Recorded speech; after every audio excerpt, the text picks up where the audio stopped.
Morning, Corinne.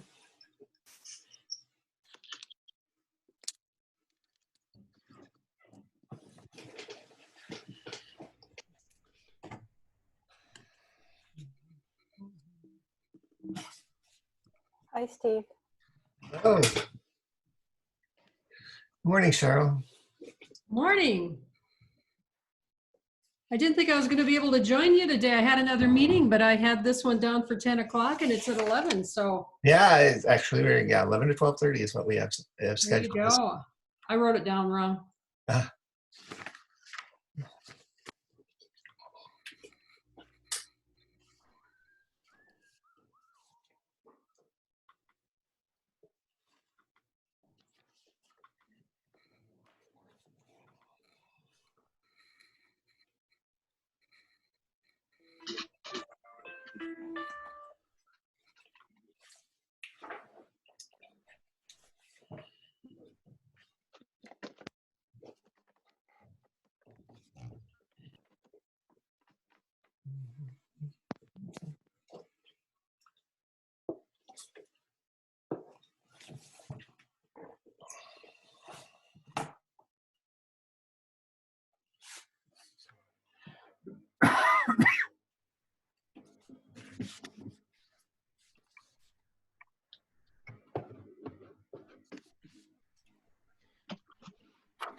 Morning, everybody. We'll give folks a few more minutes to get on, and then we'll get started.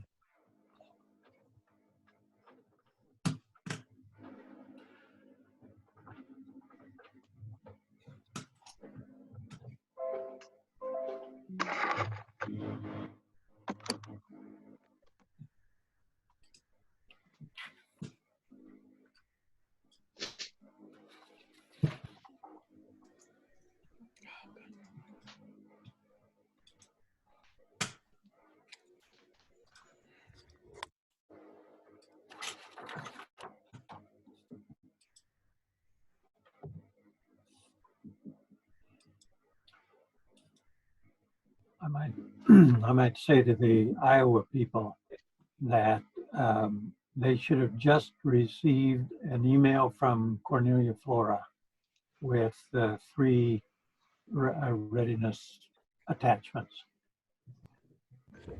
I had a huge problem with my computer and it wouldn't boot up for about 2 days, and my email still isn't working right. That's been a theme for you for a little while, Jan. The computer stuff. Well, I thought I'd resolved it. I bought a new computer last fall, and new computers do the same thing as old computers. They break down.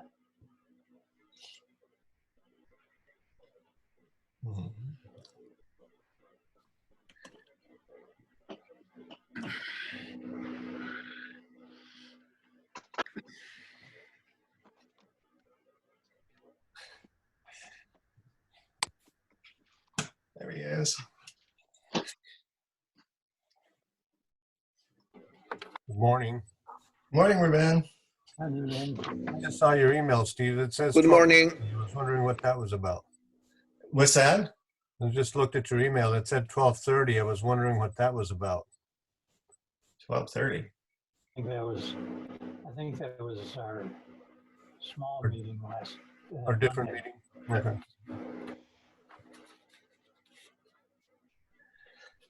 Okay. Well, we'll go ahead and get started with some introductions. I'm Steve Jeanetta at the University of Missouri. I'm the director of the Cambio Center, and I'm also the education director for the Community Development Extension Program. I'm one of the project directors for the Latino Agriculture Entrepreneurship Project. Ruben, Jan, Corinne, you guys want to introduce yourselves first? Okay, my name is Corinne Valdivia. I'm a professor of Ag and Applied Economics in the Division of Applied Social Sciences, and I'm a founding member of the Cambio Center. Yes. Okay. Pretty old. Okay. I'm Jan Flora, and I'm part of the Missouri team, but I'm a professor emeritus of sociology at Iowa State, and worked with community and economic development extension for 20 years, I guess. Wow. And Ruben.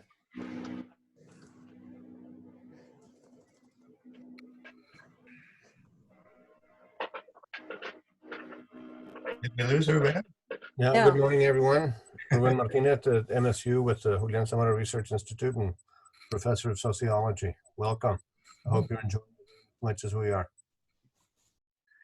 So we'll go ahead and have everybody introduce themselves. I know, and maybe just kind of say maybe one thing that you'd like to try in your work with Latino farmers that you haven't had a chance to try yet. You're going to get us thinking a little bit about this whole outreach part, which is really kind of the theme of the session this morning. Anybody want to start? I'm Mark Longstroth. I'm an extension in Southwest Michigan, and that I'll have to think. I've tried several things, but now that I can't have any face-to-face meetings, it kind of stumps me. I'll have to think. Yeah. Okay. And my video will go off because my connection is unstable, so I can hear you, but you just have to look at my logo. Okay. I am Jen Silveri with Michigan Food and Farming Systems. Have the pleasure of working with Roberto and Marcelo and Ruben quite often. And I think one of the things that we have really been interested in looking at is if we are able to train Latinos to work in produce safety auditing and quality assurance programs, to do peer-to-peer technical assistance among the community in a way that's a little bit more culturally appropriate. Okay. With regional needs. Well, that sounds interesting. Cheryl Hieronymus, and I work for ISU Extension. I'm a regional director up in the northwest corner of the state. I don't work directly with Latino farmers myself, but many of the staff that I work with do. And I work with extension councils who do program planning for this part of the state with extension. And so it's helpful for me to kind of be in the know of the work that you're doing. And it will be interesting to my council people as well. Okay. Thank you. This is Jessica Claypool. I'm with the Missouri Farm Service Agency, USDA, and I work at the state level, public affairs and outreach, and we're just continuing to, look for better ways to both communicate and, serve Latinos, more in their community, going to them versus them coming to us, and maybe some more creative ways to reach them, certainly during this current operating status. So thanks for having me. Thank you, Jessica. Good morning, this is Marcelo Siles with the Julian Samora Research Institute. I have been working the last couple of years with Jennifer from MIPS and Ruben, Filiberto Villagomez on research and educational programs related to Latino farmers.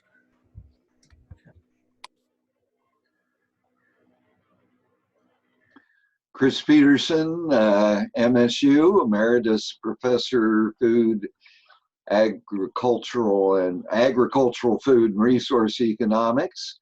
former director of the MSU Product Center. I hope to take some of the outputs from our discussion here today and pass them on to the innovation counselors of the Product Center who work with entrepreneurial farmers as well as other food businesses that might have Latino ownership. Okay. Thanks, Chris. Horticulture field specialist in the southwest part of Missouri, looking to just see what's going on. With this program, we have a huge population of Latinos, Hispanics here in the southwest part of the state, looking to get involved in agriculture, but they don't have the right kind of access to the information, and we don't have access to their communities. So we're trying to work through that. Thanks, Robert. Others?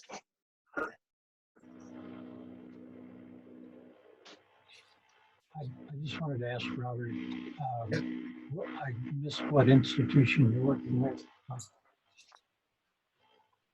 University of Missouri. I'm a horticulture field specialist in the southwest part of the state for extension. Oh, okay.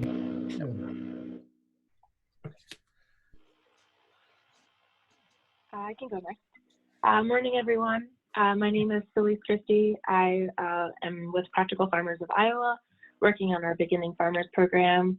I am, I would say, I guess, excited and optimistic of the opportunities that our conversations will bring and kind of catapult to the future.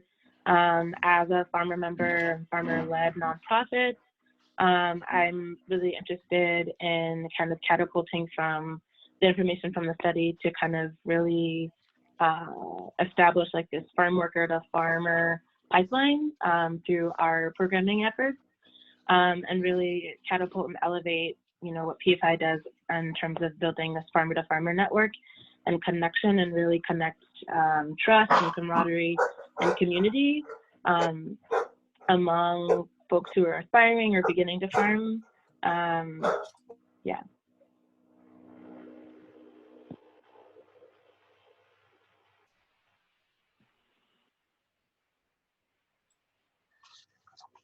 Thank you, Celise.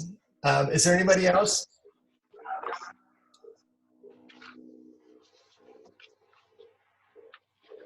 Yes, my name is Monica Rabideau. I'm the co-founder of Hispanic Farmers United organization, and I'm just sitting in to get some information. Okay, terrific. So, I'm gonna, let's see, our agenda this morning is really kind of looking at I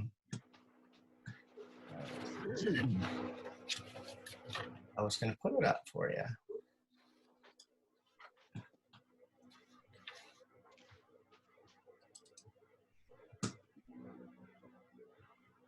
So really what we wanted to do this morning is we emailed out earlier this week the resources that we've been working on for assessment engagement with the Latino farming community. Mostly it's really about individual relationships and tools that we can use to facilitate those. And so if you haven't received those, just send me a note, and we'll make sure we'll get you those. But I'll put them up on the screen as we go through them, so you can at least see what we're working with. And then we're going to have a little discussion about them, what you see as strengths, what you see as weaknesses of these particular tools, maybe some things that we can do a little bit differently with them. And then also then wrap it up by thinking about, well, what are some of the applications we can use? How can we work with farmers using some of these resources? Are they appropriate for working with these farmers? What else do we maybe need if we want to be effective in terms of outreach and engagement with the Latino farmers? So the first one is, let's see here. Oh, yikes, I'm not doing this right.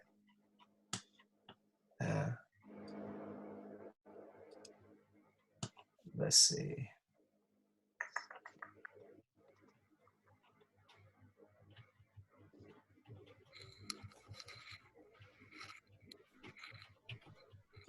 The first one is a self-assessment tool. Let me put that up here.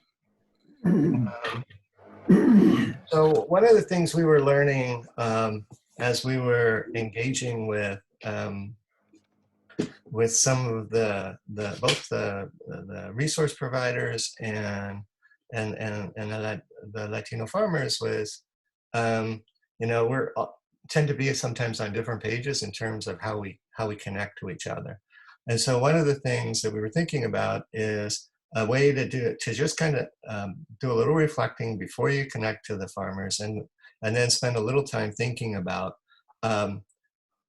reflecting back on the experience afterwards. And part of that is because it's so the effectiveness of your work with these farmers was really tied to the quality of the relationship. And so a lot of us can sometimes tend to be a little more task oriented and focused than some of the folks we might be working with. And so we're hoping you use something like this to kind of get a sense of where you think this farmer is before you connect to them, and really kind of what can you do in your interaction with them in order to build trust, which is really key to being able to effectively work with this group of farmers. So there's just 3 questions we had in terms of the pre-interview. One is, do you have a relationship with this farmer, or will this be the first time? And really that's just to kind of think about, well, what do I know about this farmer? And how do I use that information to develop my relationship? If I don't have a relationship with them yet, you know, what are some things I can think about that are going to help me connect to them in a way that they'll begin to trust me? And I think, Steve, in that context, the piece that Ruben Martinez prepared about the characteristics of the Latinos in general is going to be useful. Yeah. Thinking about personalismo and familismo, for example. Mm-hmm. And we'll go through that resource as well here in a little bit. So and so this idea is that and maybe we should start with that, because that might make it a little easier to understand some of these questions. Let me do that.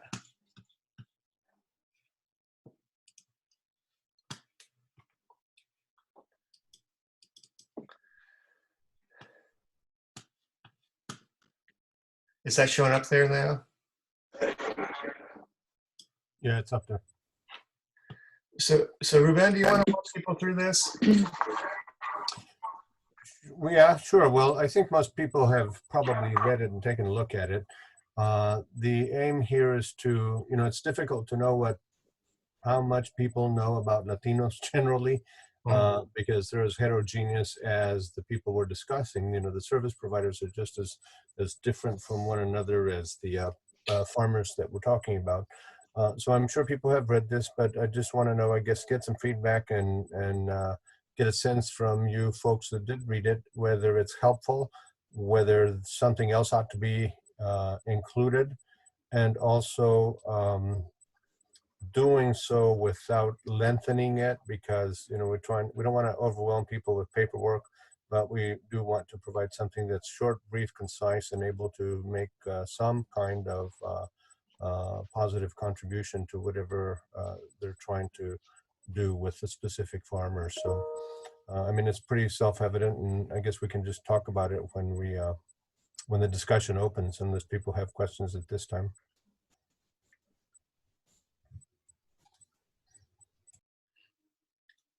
So does anybody have a question for Ruben in terms of what he's got included in this? I didn't have a question, but as someone who is relatively new in working with this population, this is a really good summary of what I have learned in working in partnership with Julian Zamora. I feel like it really informs anybody who's going out and working on a farm and doing technical assistance, just to give them a snapshot of the community they're walking into. And I know this is something like when I was a technician at a conservation district, this would have been invaluable for me just to avoid some of the common communication barriers that show up in a first introduction. Yeah, and that kind of stuff came out really evident in our focus groups with some of the resource providers, with just kind of not having a real strong sense of what some of the basic elements are that they need to consider when they're connecting to this population. I hear it often. Yeah, and I think that one of the things to keep in mind is that, we can all see ourselves in all of these elements. Mm-hmm. It's just a difference of degree, so that, it's not absolutist that Western culture, always treats people as a means to an end. It's just a matter of degree. Mm-hmm. And so one of the things, for instance, we do some training for Latino parents trying to get their kids into college. And we went through in one of the sessions, we went over these differences. And I recall one of the men in the group, basically when he figured out that there was this cultural difference of task orientation versus the face-to-face personal relationship orientation, he said, I thought my employer didn't like me. and for the first time really understood that it had nothing to do with liking or not liking. It's a cultural difference where the person is, we always say, hi, how are you? But we don't really mean it in the sense of, let's stop in the hallway and you really get a chance to tell me how you're really doing, right? That is done in other settings where people do have personal relationships. So it's just being, kind of attuned to the subtle differences that makes it happen. Yeah, go ahead. I have, it's not a question, I think, or maybe it's a question in the comments. And I think that the tips laid out on this one pager is just, and I understand where it's coming from, but I think I don't want to speak for anybody else who also identifies as a Latino, but I feel like in the purpose and the efforts that this one pager has, is a little bit problematic to have on one sheet of paper to provide quote unquote training for a service provider to prepare them to work with this community, because I get it, like you have to have something that's tangible and legible and easy, but working with marginalized, underrepresented people isn't going to be easy and isn't something that is just a solution to read on one page and then feel like you have the readiness and the preparedness to work with this type of community and any type of community, whether they're Latino or Indigenous or African American or Black. And I think that, in my personal opinion, I would say that training or exposure would need to take a step further, besides just having, a one pager to provide for people and then say, hey, like read this, and then you're ready to go and like work with this community. Yeah, I think that's a good point. I'm wondering if we don't need an additional paragraph at the end that talks about the importance of intercultural training, so that the service provider can be alerted that this page isn't adequate by itself. Yeah, if I could expand on that a little bit, it does seem to me that these are tips. I mean, it very clearly says tips for working it, and in that sense, I understand that it does a fairly decent job in one page. I think that's a strength of the document. But at the, I think generally at the end of the document, it would be useful to have essentially, here are 5 lessons to take away from this. or here are 5 behaviors that that you as a provider ought to think about. And although you clearly raised this issue of trust, I think a bullet that says you've got to begin any relationship by building trust. I mean, just be that explicit about it. There are several other key points that I think you draw from this, and I think one of the points in that list ought to be this notion that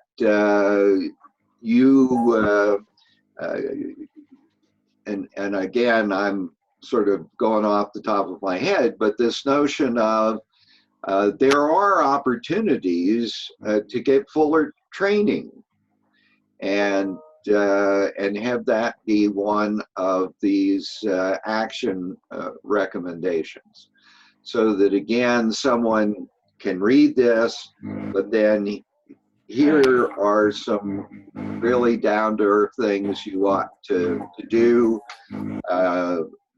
not just now, but in the future. Yeah, well, it's not really intended to be a substitute for intercultural training or, developing those capacities and experiences. I think really what it's supposed to do is give the person pause to think about, am I really ready to do this kind of work, and what else do I need to really understand about this before I can really engage with these folks effectively. One of the things that came up is there's a lot of communication issues, and it's not all language. Language is an important piece of it, but there's a culture for doing business with certain agencies, right? They have a way of doing business that's not familiar to everybody, and even things like yes and no mean different things. So in one agency, you can turn in an application, it'll be reviewed, and they'll hand it back to you, and they'll say, no, this isn't acceptable. What they're really saying is not yet. You need to do some work on it, and they're waiting for you to ask questions about what work you need to do. Well, a number of these farmers in those situations have just taken it as a rejection and disappear, and they never come back. And so you run into some of these, how do I start to think about how I communicate my work to somebody that may not be familiar with how we do business.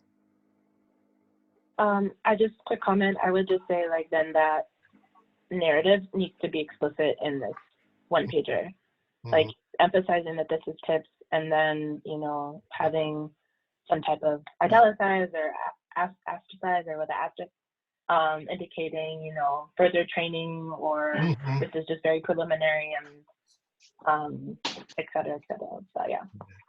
Yeah, I have that written down. Thank you. One very minor edit, well, I don't know that it's minor, but in the first paragraph, should you insert from Central and South America? Because they're Homo Sudanese. The question is, so should you insert that? Is that what the question was? Yeah, I'm suggesting as an edit that ought to be inserted. Yeah. Right in front of South. Yeah, Central and South America. That document would have been pretty useful to me when I did my first farm visit 3 months in the job. I mean, it.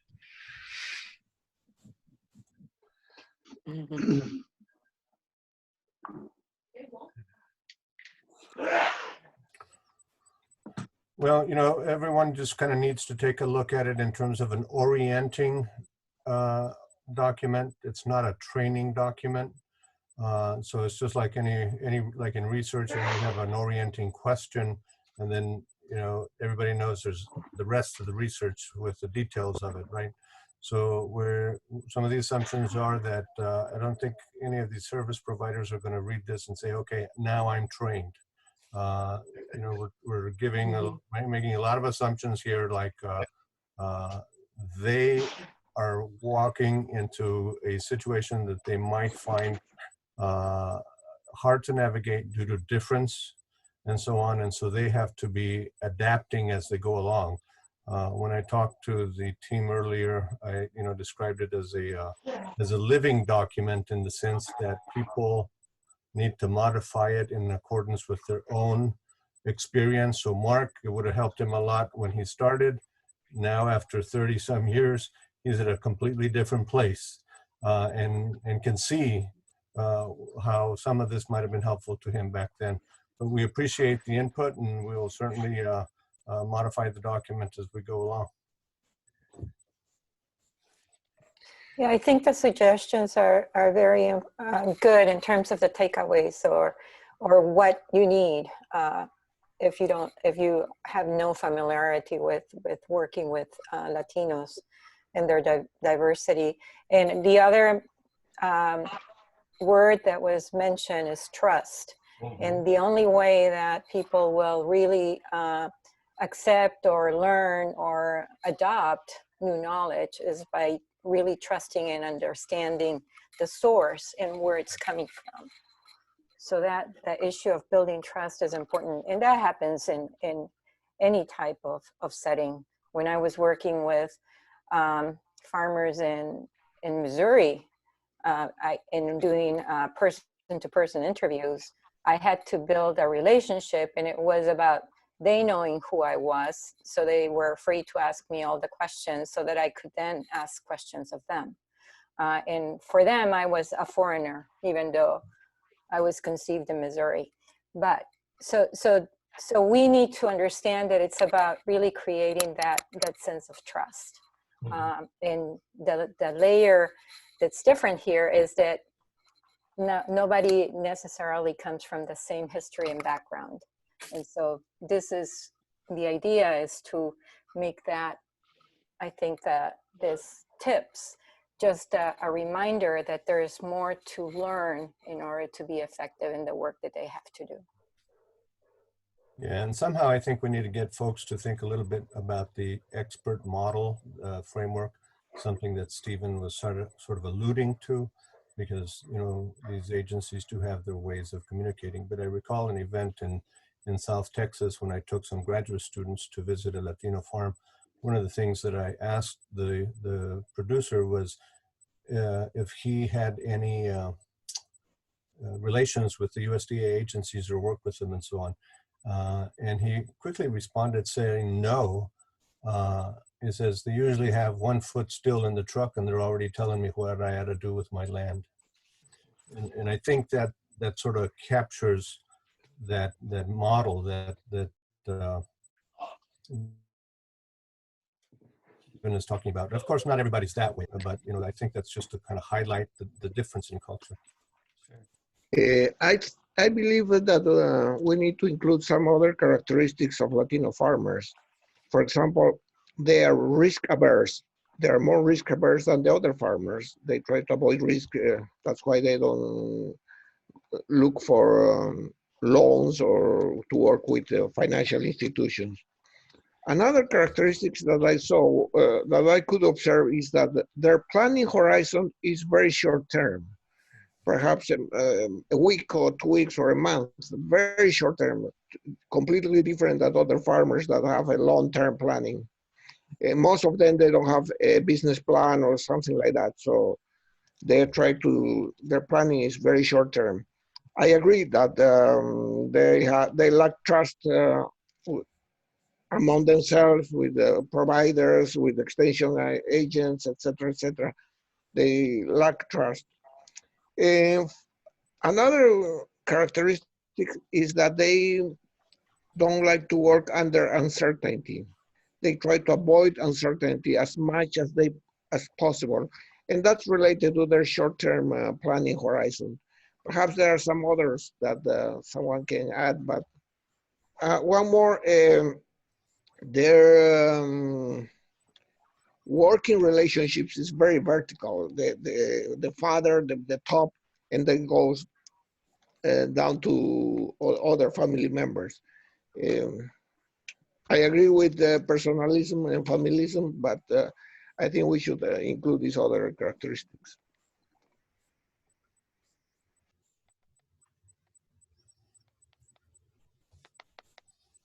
Steve, back to you. All right, thank you. Thanks, Marcelo. Okay, let's move on to the first assessment tool. Let me see if I can do the. Let me see.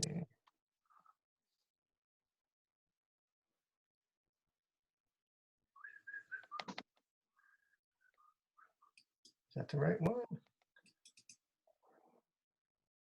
Oh, that's not it. Ah.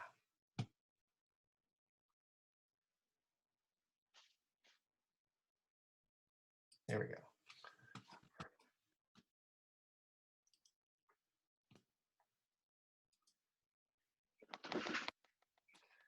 Okay, so as I mentioned before, these are some tools. Basically, it's a self-assessment tool for engaging with these farmers.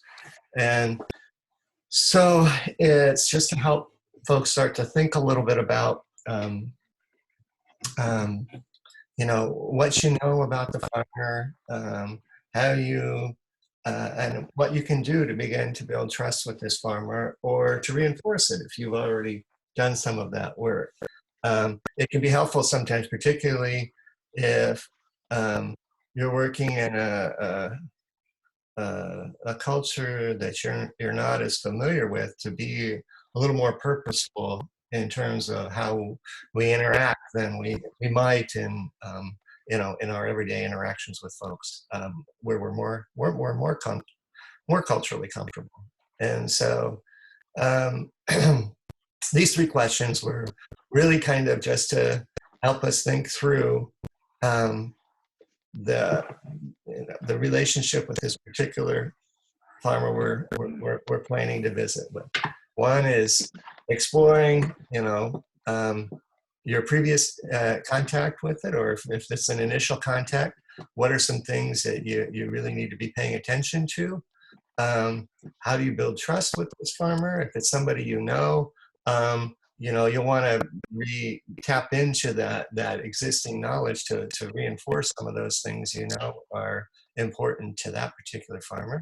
And then what kind of a program or resource do you have that you think might be useful to this farmer that you can use to introduce yourself as well, that will can also facilitate that particular trust. So what do you think about these pre-interview questions? They seem appropriate? Useful?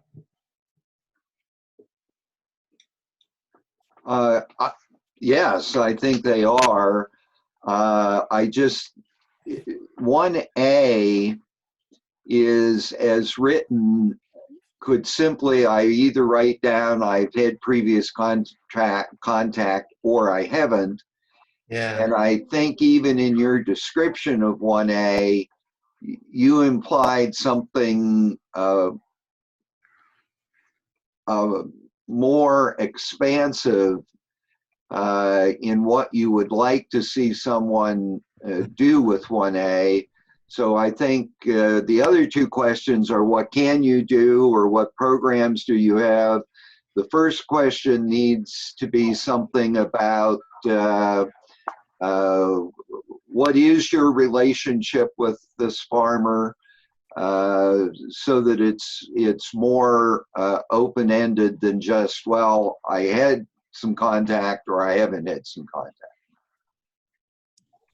One of the things that I would struck me when I read this at first and was question 2, and what programs do you have that would be useful to this farmer? As someone who's worked on farms trying to connect farmers with USDA programs for the last 15 years, it's really important to think about what you have to offer, but go in thinking about not how you can just offer all these things to this farmer. What questions can you ask this farmer to learn more about their operation and build trust? just by learning about how they do things or how they interact with their employees, that you can then interpret internally to applicability to your programs and find a way to weave that in. I'm sure there's a much more simplified way of saying that, but you don't want to approach farmers when you're in an underserved community, especially on a first visit, of a what can I do for you? It's much more of a let's get to know each other and let me learn about what you're doing.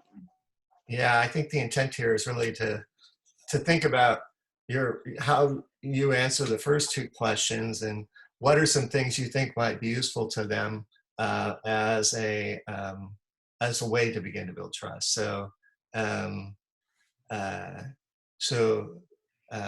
remember we did a little workshop for some beginning farmers, and the farmers were really having a hard time understanding that we had resources they could tap into, didn't cost them, but that could actually be useful to them. And we had, he was a horticulture specialist from Lincoln University that was really, really, really top notch, really good guy. And this woman was introducing herself, and she was talking about all these issues she was having with her fruit trees. And we said, well, this person over here really has a lot of expertise in that. And she just kind of looks at him out of the side of her eyes. He's like, I don't really believe that. But as she asked questions and he responded, she started to see, oh, wow, this guy will come out and take a look at my trees and actually make a difference. And so when we're thinking about that this particular question is really more, what do I have like in my toolbox that I can use to help facilitate this discussion that they can begin to see some utility from a relationship with me, but not necessarily in a way that is prescriptive. Right. So maybe what is missing then is some of those guidelines while you're in an interview. That is what is missing. Is it's not just pre and post, but it's how you function when you're there as well. And there's some simple things, just like, your first visit, assume that you're going to be asking the farmers questions just to learn about what they're doing more. And you should start by asking them if they have heard of programs that they're interested in before offering them the slew of things that we can offer. Mm-hmm. Yeah. That's real helpful. So Jen, what you're really asking with regard to question 2 is something like, because it's a self-reflexive thing, right? A tool. Mm-hmm. Is what questions can you ask this farmer that will help you provide services, something like that? Yeah, and identify which programs could benefit them. Thank you. And I guess I'm really lucky in that generally when I go, I'm there to see something. And the first time around, it's like, let's go see the farm. And so we generally have a half hour to an hour and a half talk about what's going on his farm and what he thinks is important before I even try to figure out, you should be going to the NRCS or FSA. Yeah. Thank you, Mark.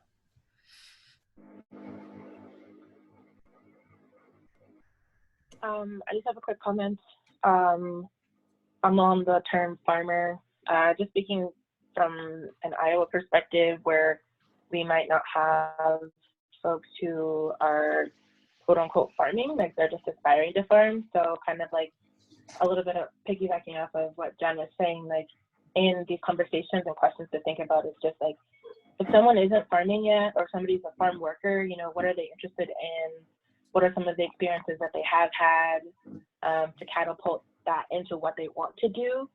Because a handful of folks that we have connected with, aren't farming. They don't have access to land, but they do want to farm, and they're finding or they're finding collective and collaborative ways to access land. So I would just kind of take a step back and then even just identify, who's a farmer, and who's maybe like beginning or aspiring, or who's already established, and then those who aren't established, just indicating what they're interested in and what they're aspiring to establish and trying to get to know them.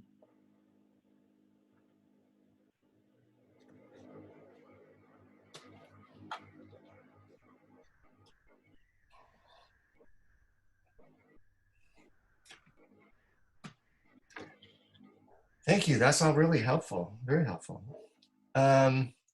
So then we also have some reflection questions to kind of think through what the experience was like, so you can learn from it, and also inform your future work with these farmers. The first one is the strengths.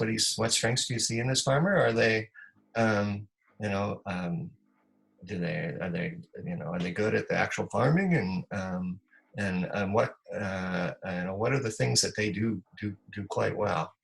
And then what resources do you have that could build on those strengths? You know, that kind of help them move forward from where they think they are.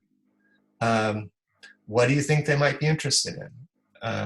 Based on the relationship you're developing, you know, what I think they might be interested in may be different than what they might be interested in. And so this is really kind of thinking, what do you think they're actually interested in terms of future programming, or the kinds of resources they'd like to tap into? What surprised you in your discussion with the farmer? Was there something that came up that you weren't expecting? How do you break that down? And did your conversation suggest new ways in which you might relate to the farmer? Other things you might be able to do in the future that could build trust? And then, did the experience suggest some changes you might make in your office or the programs you offer? So, you know, are there some, maybe there's some things you need to approach a little bit differently based on the experiences you're having. And then, are there training needs that come out of this that you might think be useful for others in your organization or other staff as a result of the work that you're doing with these farmers?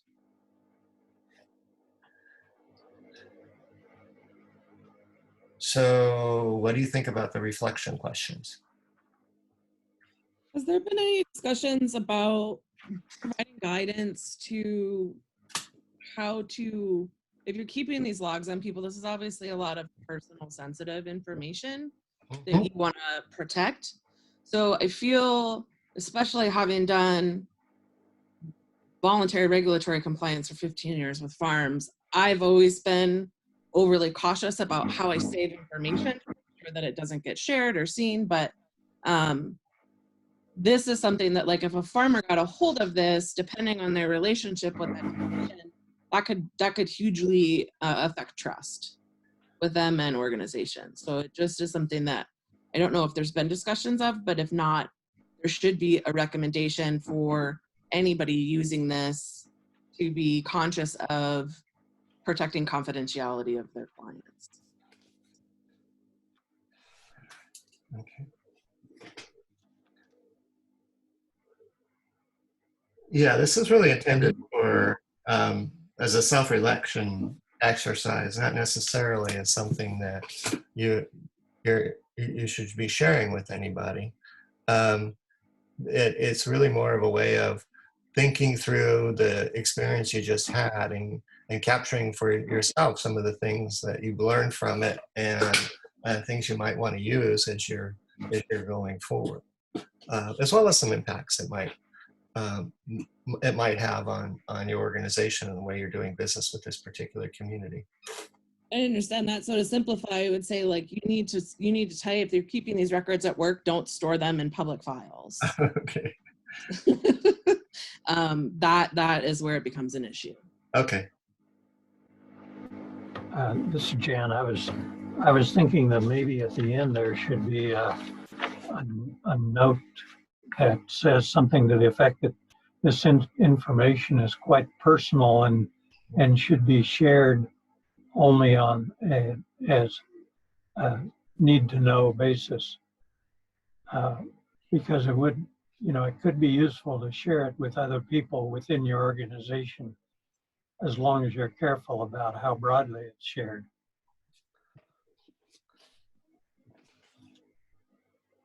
I don't know, do you think, Jen, that would satisfy your concern? And maybe we could add the business about not storing it in a public place as well. I do think so, but I think it's also the point that anytime you're keeping a record on an interaction, a personal interaction with somebody, that becomes a sensitive document. And they just need to be aware of that. Like if somebody in a USDA office was doing this and keeping that in an NRCS file, that would be a huge issue, even if it was on a computer. Because a lot of these offices are subject to FOIA, and all this information can be gotten rather easily if there isn't the right protocols in place. Yeah. This is Jessica with FSA. I'll just comment, kind of following up with Jen's comment that, you know, anything we have in our files pertaining to producers is subject to FOIA, and you know, we routinely get requests. So just another comment I would make is maybe, you know, at the top of the form or as a addendum would be something just kind of more fully outlining the intent of this document and, you know, what the, I guess, end user would be really using it for. Because, you know, of course, with the government, we have a lot of paperwork. And so sometimes it really comes down to, is this an official USDA form? Is this a form that, you know, a local office has developed? Is this a form from a partner, you know, that we've been collaborating on? Just, you know, just to kind of bring a little scope to what this is intended for, I think would help for our purposes as well. Okay, thank you. This is Felice. I would say, along with programs or along with reflecting on what programs to connect an individual to, I would also include what other farmers to connect these individuals to that they could learn from or be a mentor or a mentee to or connect with, not only to, you know, connect like towards programming efforts, but also just, you know, programming efforts and production or enterprising as well, and just developing and further perpetuating those connections and relationships being built. Yeah, a comment about confidentiality. To become a client of the product center, part of the application process is completing a CDA, so that this kind of information would in fact be protected from FOIA, at least under Michigan standards for a public institution. Granted, the government agencies have a different set of issues with confidentiality, but you're going to find probably some significant variability depending upon who the provider is on this issue. But we wouldn't, our counselors at the product center wouldn't be keeping a record like this unless we had that confidentiality or confidential disclosure agreement executed. And then one very minor point on question 7. At the moment, it sounds like the person who's doing the interviewing actually has some kind of supervisory role. And if I'm a counselor in a product center or a loan officer from a bank or farm credit, I think the more appropriate question, are there training needs that are suggested for you or others in your organization, rather than saying for your staff? That's just a minor edit. Thanks, Chris. it sounds to me from some of the concerns that are being raised that this really should be just a list of reflexive questions and not a form to be filled out, so that there will probably be agency forms that need to be filled out as an application or as an intake or whatever it is that they're doing. And it really we shouldn't be adding another form that has information on it that then has to be protected and so forth. What we're really trying to do is get people to think about that interaction and what next steps they might take, not to document what those are going to be. I'm sure there's other documents or forms that they have to fill out that would work for that purpose.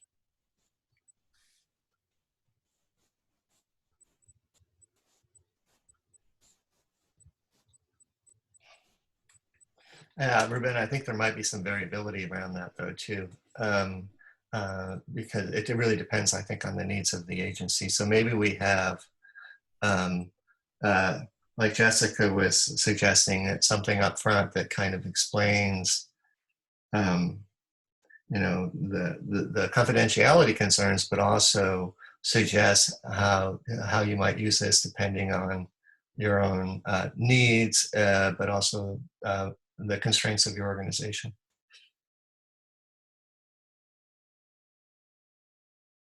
I would feel more comfortable if it was a list of questions of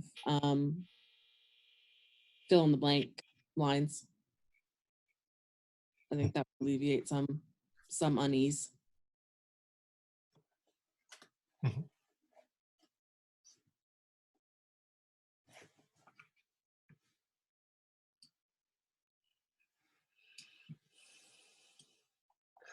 Any other comments about the questions or the way we're presenting it?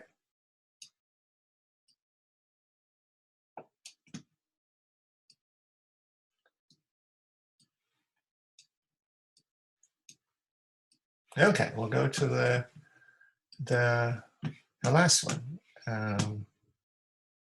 Oops.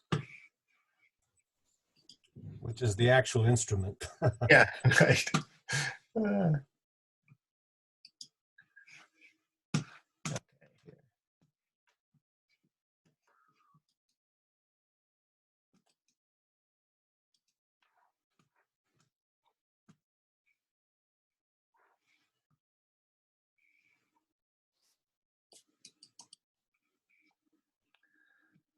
Okay, are you seeing the readiness assessment tool now? Is that what's showing up on the screen? Yes. Okay. Yes. All right, so this is there's two parts to this. There's really this more of an assessment thing where we're trying to get to know the farmer and get to know, build some trust, kind of get a sense of where they're wanting to go. And I know, particularly with some of the farmers here, they typically don't have much of a time horizon in terms of how they're thinking about their growth and development. But part of the thing is to just kind of get them to talk a little bit about that, which they don't necessarily have, you know, their mind around. It's kind of stretch this idea of, you know, let's think about down the road, you know, a couple of years from now, what would you like your farm to look like? What would you like it to be doing? What would you like to be selling to? Some of those kinds of things. So this first question really comes out of the research that we've been doing in terms of how do they think about themselves as a farmer. And it's really, are you just starting, do you see yourself as somebody that's just kind of starting out, trying to figure out your way? Are you somebody that has been at it a while and is looking to build assets and grow your farm? Or do you see yourself as somebody that's already fully invested in your farm with a mature operation and you're just looking at where you can go with it? And so once they kind of make that, you know, kind of decide where they are, then, you know, kind of get a little discussion around why they think that fits them the best. You know, what is it about them? Is it the goals they have? Is it, you know, the kind of work they're doing? Is it because they're just getting started, or is it because they've been at it a while? Is it you know, why do they see themselves in this in one of these three typologies. And that's really should help open discussion up a little bit and provide some information to the provider in terms of, you know, who this is as a farmer, you know, and then moving into kind of where they want to go. You know, what is their vision for their farm? You know, is it something they want to do for a few years and then turn over to their kids? Is it something they're thinking about as a way of generating work and income in their retirement? Is it something they want to do full time? Do they see themselves becoming a big producer of a certain kind of product? What is it they see as where they'd like to be in that time? And then moving into what do they see as their strengths in terms of being able to reach that goal? You know, what do they bring to the table that they can build on, that can help them move in that particular direction? And this is from their own perspective. And one of the things we have to caution ourselves in is not to color that perspective with our own. So I might look at a farmer and say, you want to do that? I don't see any path for you to get that direction. And so we want to make sure that we don't, at least at this point, you know, instill those judgments that can get in the way of their growth and development. And so we want to start with where their strengths are. And what are their concerns? You know, to get where they want to go, what is it they feel like they need to develop a little bit better? Do they need more land? Do they need more help? Do they need more technology? What do they need? Do they need resources? What is it that they're looking, that they think would help them get where they want to go that they don't feel like they have right now? And then moving into then what parts of the operation do they really need more assistance with? This first one is really their own capacity, but the second part is really what do they need in terms of their operations, and really kind of help us identify where they're interested and where they feel like where they're open to getting support and guidance. I know a lot of times we hear it's real easy to see. They have, particularly on the farm management side, they have a lot of the farmers we interviewed had some strong shortcomings. One of the enumerators we had, she interviewed maybe 15 or 20 of the farmers, and she said, I don't know how any of these people are making any money on these particular operations. And so from her perspective is, you know, their needs were really around some of the business side of things. But if you talk with the farmers, that may not be where they think they need to go in terms of their development. And if we want to get them where they want to go, we kind of have to start where they are. And then as the relationship develops, we can interject some of the things that we think might be more helpful to them, but only as that trust develops. And then, you know, what are some of the concrete steps that they can begin to take to get their farm where they want to go? And this should be a back and forth discussion where they're talking about, you know, what those steps are, and we're providing some input and some feedback into how we might be able to help them move in that direction. So what do you think so far?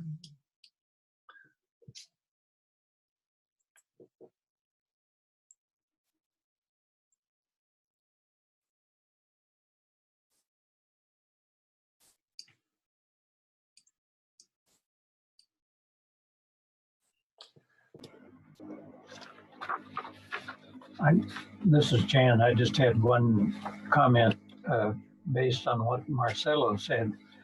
And the questions that talk about 3 to 5 years from now, maybe we need to add a year in a year and then 3 or 5 years and see which of those timeframes they're most comfortable with, and then just follow up with that particular time frame on the subsequent questions about the future. So give them maximum flexibility in terms of the time frame that they're looking at. Yeah, so the note to that does basically say, you know, adjust the time frame as you need to, but yeah, we can make the question a little more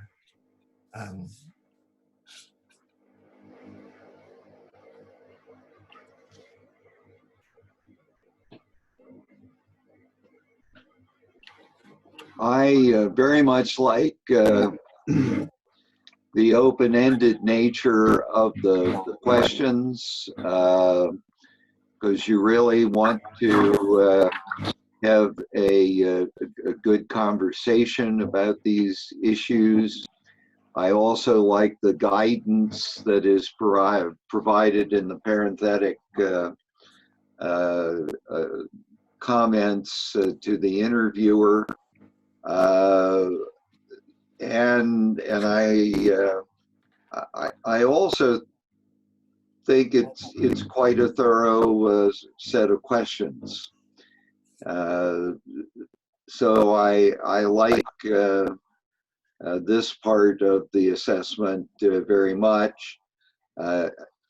Again, in this day and age, as with the last one, issues of what level of confidentiality can be given to this kind of interview is important to get established ahead of time. Mm-hmm. No, I really do like the format and the fact that you're getting the farmer to think, to actually dream, or to set out their goals. Because usually as a Hispanic farmer, what you're doing is just going day by day. And whatever happens end of the year, okay, if we do good, we're gonna keep going. If not, but you're actually creating or asking for them to create a goal for themselves.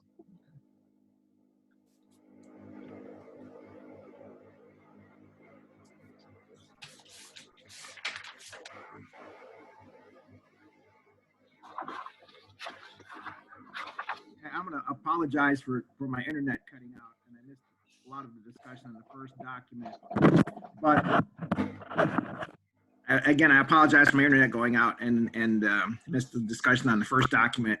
But this document, I think it's essential to have that trust layer built already before having this conversation.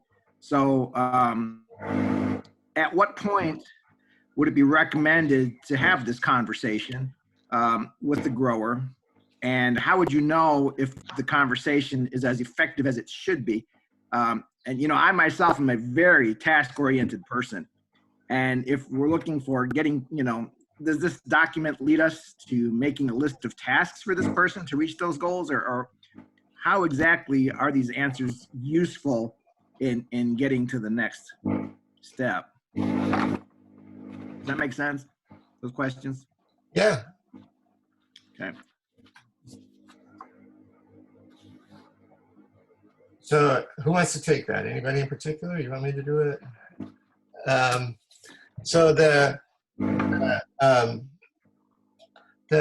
goal of this, I think, is really to get to that, is to build the trust, and how you're helping them understand their farm as much as you're getting a sense of their understanding their farm. Because a lot of times what happens is they get so locked into the tasks that they don't necessarily see the forest for the trees. And what we want to do is back things up a little bit to get a sense of where they are, where they want to go, and how they want to get there. And then it's up to us to figure out how we can plug our resources in to help them do that. And so this idea of getting to these steps they need to take to where they want to go with their farm. And I think that's really the most useful in terms of the development side of it, because then as a resource you can say, well, I can help with this, I can help with that, I can help with this, I can help with that. I may not be able to help here, but I might know somebody that can. And so you start to begin to see where you can plug your resources in to help get them where they want to go, which I think is, from my perspective, is what I think the key really is. Part of it is you use the tool to help build the resource and develop some understanding about where they are, but then also, as a way to begin to understand how you can provide support and help. The other thing here too is that the questions themselves help to build trust, in the sense that you're wanting to learn from the farmer himself or herself where they want to go, what their aspirations are, and so forth. So I think these are good on the very beginning, in the first meeting, because you really want to know what they were interested in. The second part of the instrument, I'm not so sure. I think your question really pertains more to that for me, because it begins to sort of drill deeper into what the personal information is, all this, that, and the other thing. But I'd like to ask Mark, since he's got that experience, how many times do you visit a farm, and how do you go about this process? Could you unveil that for us a little bit?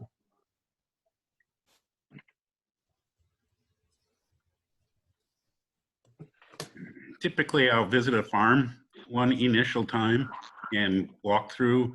Oftentimes, I'm there to solve a problem. Something has happened and they want to know what it is and how to fix it. And then I found the most effective way to work with this population is to have meetings at someone's farm where I can bring 8 or 9 people together, and I'll do something. We'll walk through the field or whatnot, and they can all ask questions. I've never had much luck. Well, I shouldn't say that. I get a few of them that will come to my larger meetings or the general grower community. But generally, once I've been on the farm, I understand where they're coming from. And after that, oftentimes the interactions are on the phone, unless they really want me to come and see what's going on. But almost always the very first time is walk through other farms, so I understand what they're doing and where they're at and what their farm looks like and what their skill set is. Thank you. Yeah, it all depends. I have one grower that would always come, and he spoke virtually no English, so he was always bringing his oldest boy with him.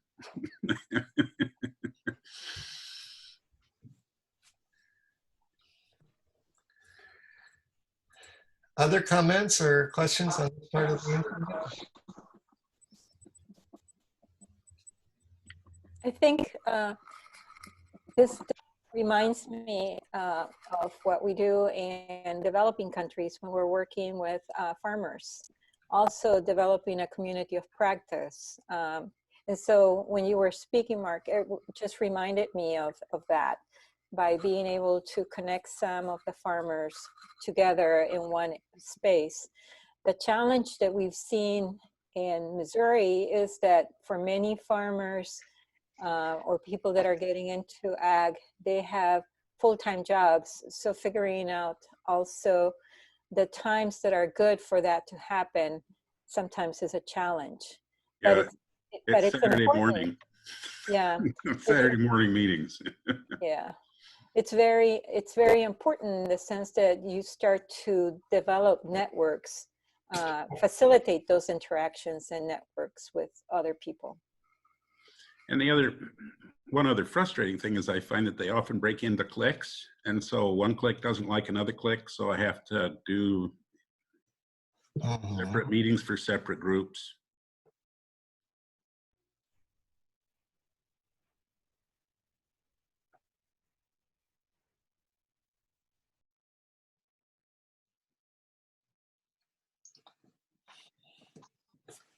This is Jessica, and I kind of keep going back to question 5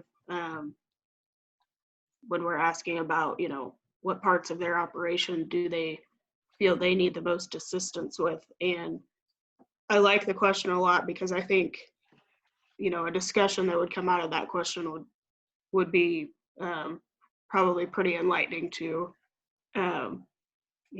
especially if it was someone from our office, trying to learn more about where the needs are. But I'm just thinking maybe, I don't know if it's a follow-up question or if it's just, maybe it's just something that comes from that discussion, but I would be interested to know, from the producer's standpoint, depending on what assistance they do feel is needed, do they have an idea of where that assistance would come from, or, what's their level of comfort with sort of seeking out assistance, or, are they comfortable with, let's say FSA bridging that gap, if you will. I think that's just kind of another piece of that conversation that's important. It's certainly, it lends itself to a good discussion, and I think that would probably come out of it. But I hate to have the question and they tell us, here's X, Y, and Z, what I feel like I need help with. But if they're not open to receiving that help, or to, for us to be able to work with them on that, then, we kind of dead end there. So. Yeah, they want money to buy a new tractor, but they really don't want to reveal their finances to you. Right. Good analogy, Mark. And so I really like this entire document, and I really appreciate all the comments, and I just want to reinforce how much I think this has applicability to anybody working in the field with any farmers. This is how you should be approaching those relationships. And it is really fulfilling for me to see this being created and put out there as a technician. Thanks, Jen. Monica, you've been wanting to say something? No. No? Okay.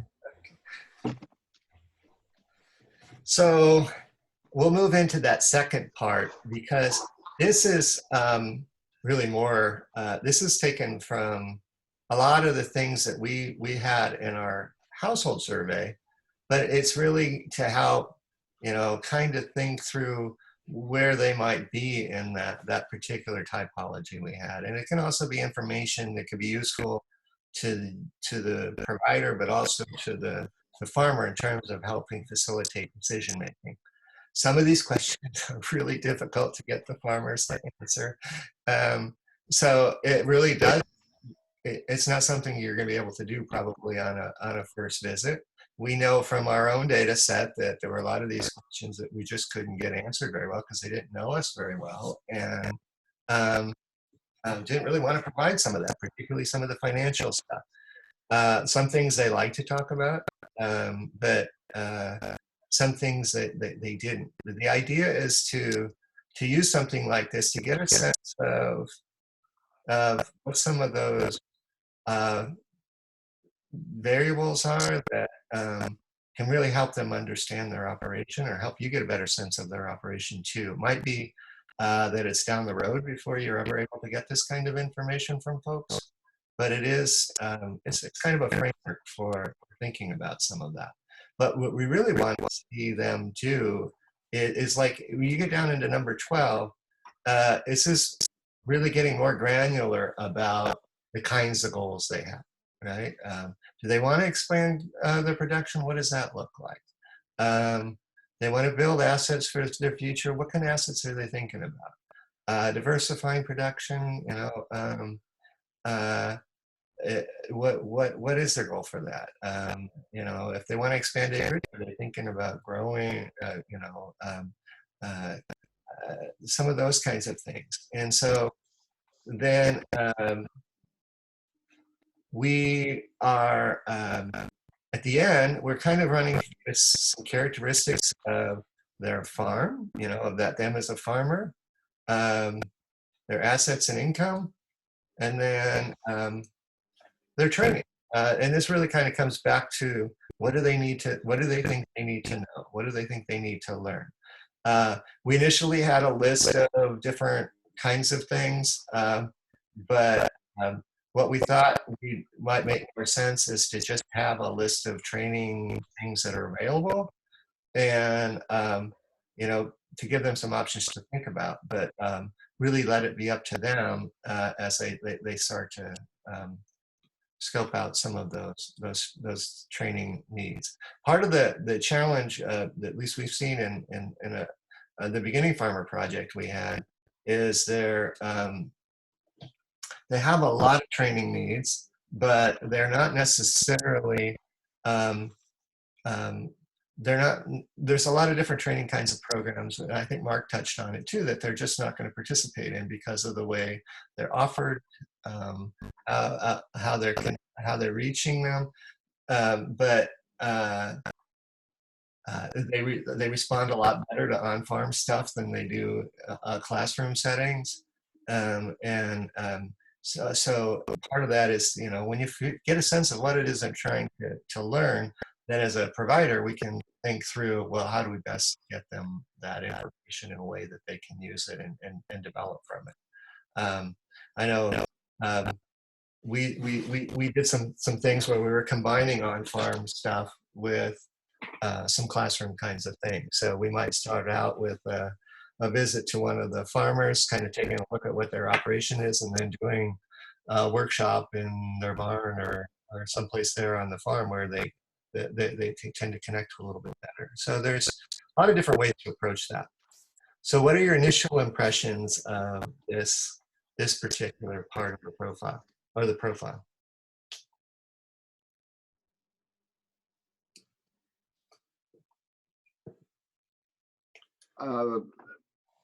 My observation, precisely because of what you're saying, by calling it training, I think you create an image of going to a classroom or something like that.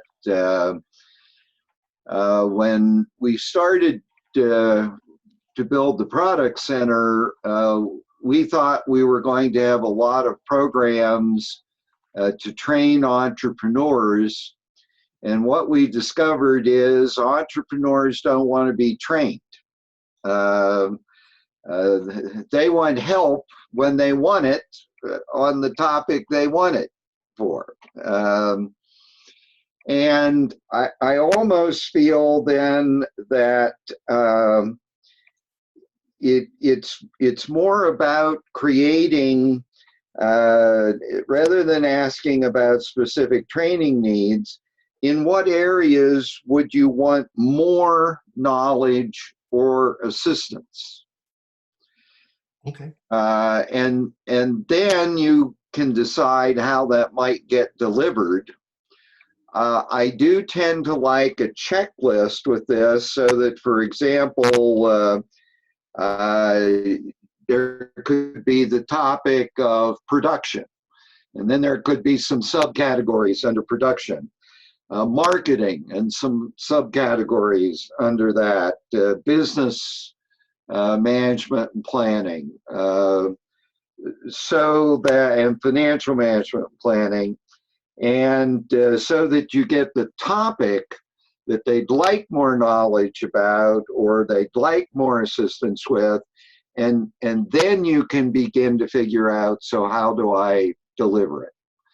And again, we found with entrepreneurs generally, training was just a deadly word because that's not what they wanted. They wanted help, and they wanted it now, so to speak. Okay. That's really helpful. Thanks, Chris. We did go back and forth on whether we should provide a list of options or whether we should leave it open-ended. These people sound like faculty, Chris. Faculty never like to get trained. So, other comments?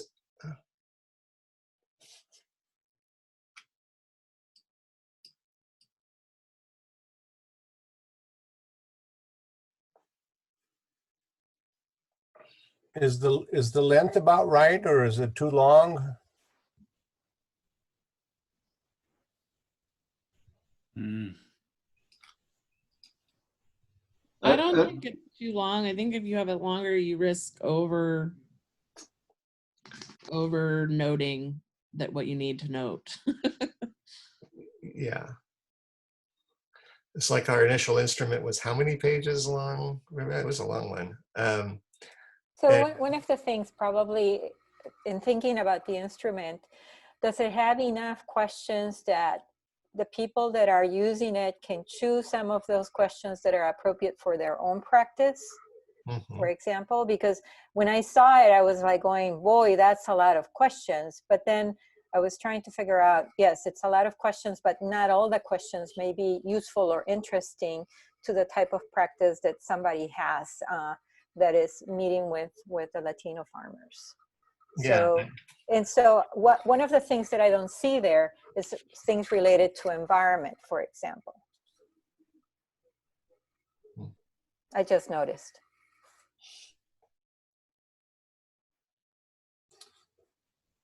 So probably there should be a sentence or two at the top saying that, you know, just what Corinne said, that not all of them will apply to the person, and to choose the ones that they want to use for their own service delivery.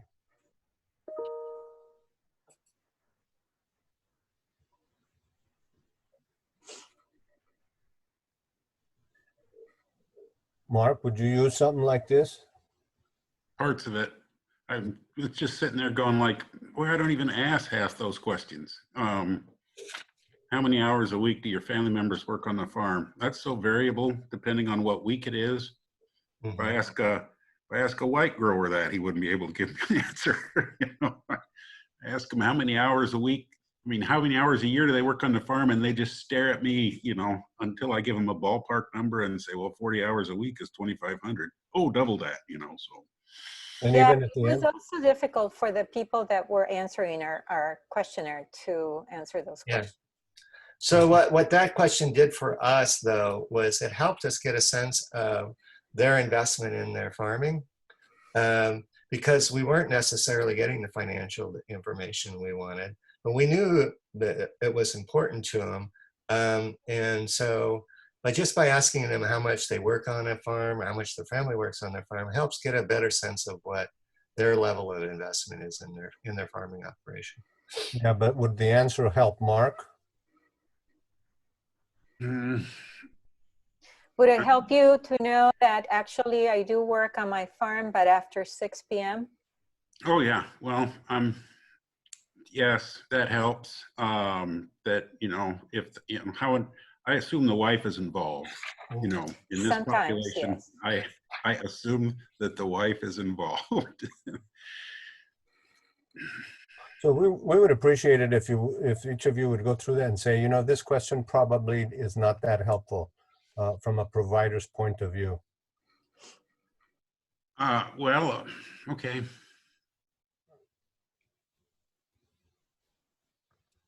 This is Jen. I'll be happy to do that too. Yeah, because from my perspective, you know, my question is, okay, so we get an answer to this question. Does it help us? Right. So if it doesn't help us, then we shouldn't ask it. Yeah, but keep in mind, there's different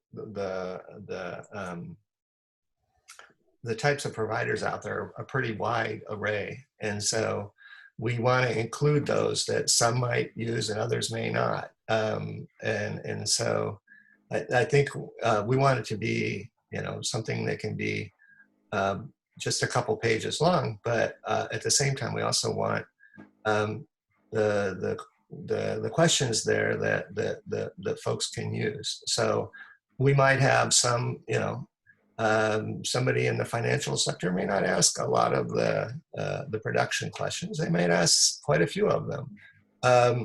But you know, an educator is going to have a different sense of what some of these things are that that are useful to them than a provider like an FSA would. So we do want to keep that in mind as we're revising this.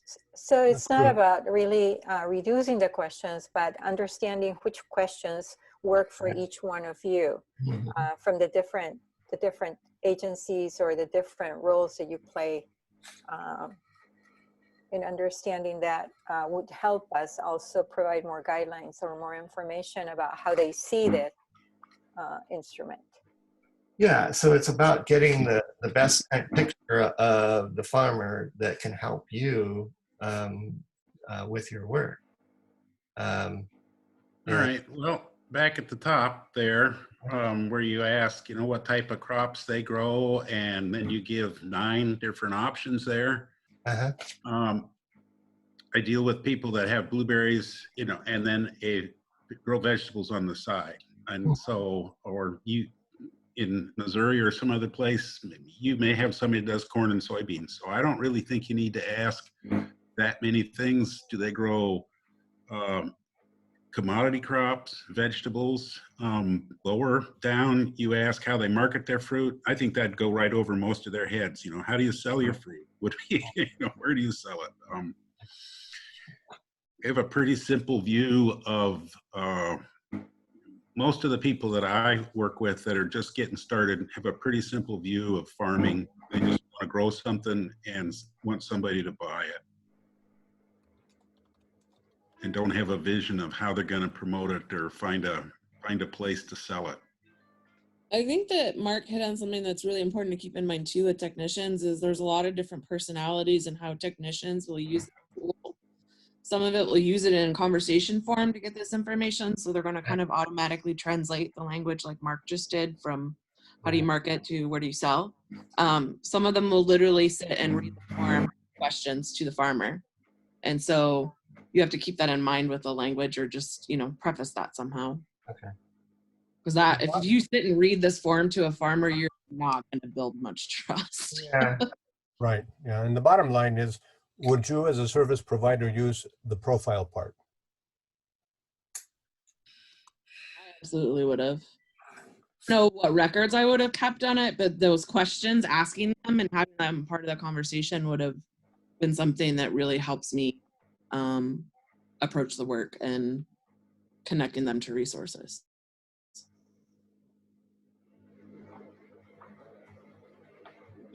The other thing I would observe, again, thinking about a provider who's going to be engaged over a longer period of time, quite frankly, till you would have worked through the first 2 pages, I think you've already probably taken as much time as you could on a visit, let alone get into the more detailed things.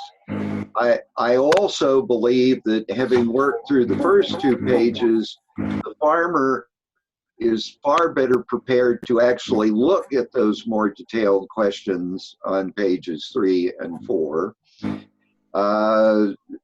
So again, the notion of how you would use it, I can't imagine anyone really being able to sit down with a farmer and do all 4 pages of this in one setting, because it just would be overwhelming, I would think.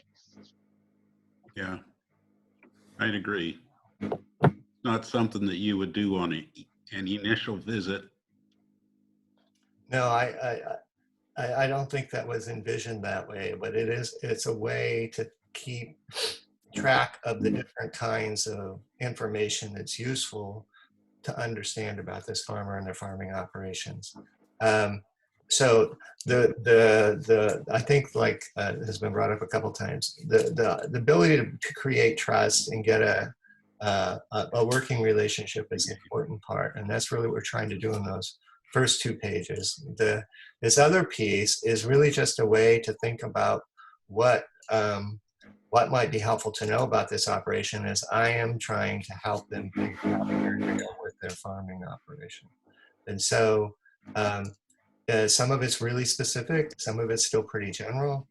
But based on the work we did with the farming, it's just kind of the farmers in our survey work, it's just kind of a snapshot of what their operations look like, and can be useful in terms of thinking, well, what kind of farmer are they? Are they really You know, are they moving into are they by addressing some of these things, it might help them get where they want to go in terms of the kinds of farming that they want to do. And it's a way of kind of tracking that for yourself in terms of what do I need to know about these farms, or what do we need to know in order to work together to get their farm where they want to go with it.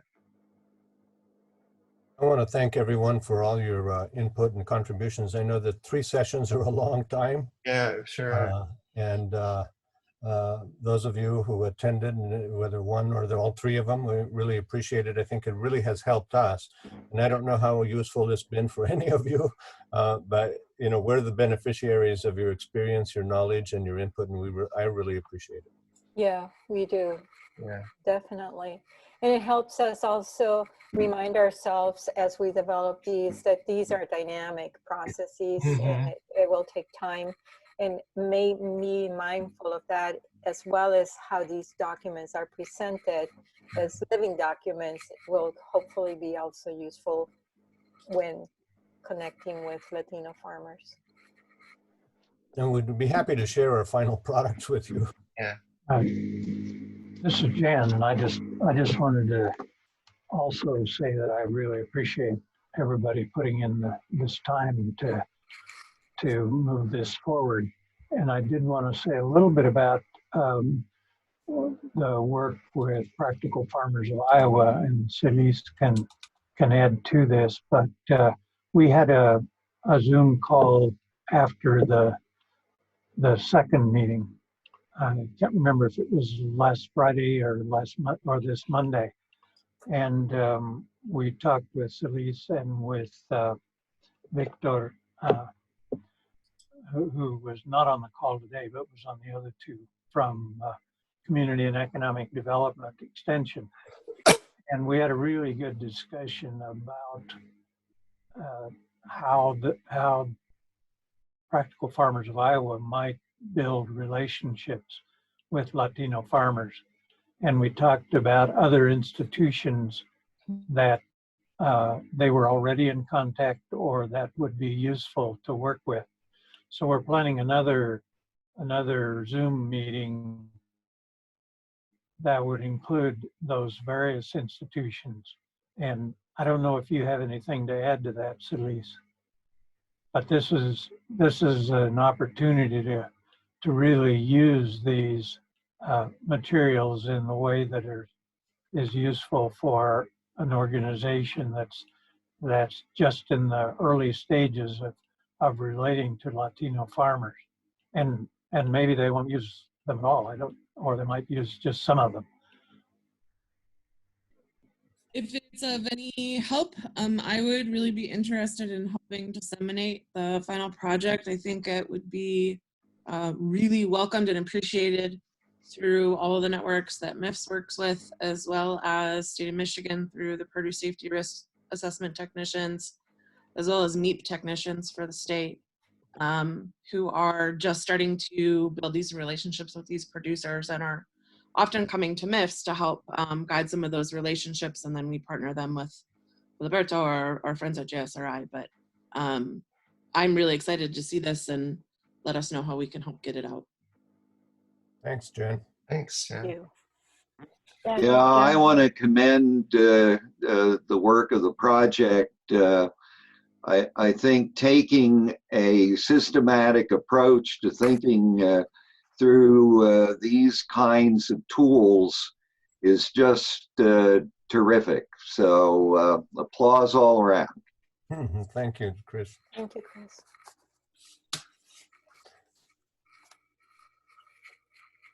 Yeah, this is Celise, just kind of piggybacking off of Jan, and he kind of explained it perfectly. Those of us in Iowa, we're definitely very preliminary establishing, our network and our base of who these individuals are first and foremost, and then figuring out what their needs are and the interest is in order to create and establish and develop programming. But I think all the conversations, the comments, the reflections are all important and valuable in hearing and then digesting and reflecting on how that would work per individual organization, because we're all kind of coming from different expertises and even just like resource sharing. So it's been helpful to kind of hear and then have like a framework and a base of where to work from, especially with each org.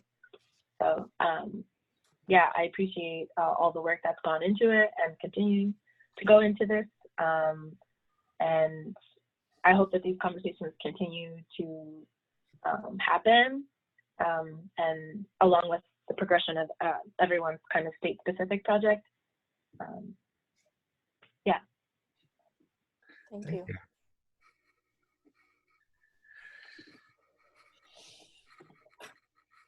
Well, I want to thank everybody for taking their time over the last 6 weeks. All your input has been really, really valuable and will help make our work more productive and hopefully more useful to you and others that might be working with these farmers. We'll get these resources out on our project website as soon as we get a chance to get them updated and cleaned up a little bit and work with it. And then some of you we might follow up with to see if there's somebody in your group or organization that wouldn't mind trying it out with a couple of farmers that they already have a pretty good trusting relationship with, to see how they responded. More of an evaluation assessment as opposed to actually the assessment, and get a sense of how you think it might work with in your organizational context. Thanks again. I'm sorry we ran you a little bit late today. If you have any other additional questions or comments, please feel free to connect to any one of the four of us. Thanks a lot, everyone. Thanks, Yeah, everybody. thank you very much. Yeah, thank you very so much. much. Thank you. Bye-bye. Bye. Bye-bye.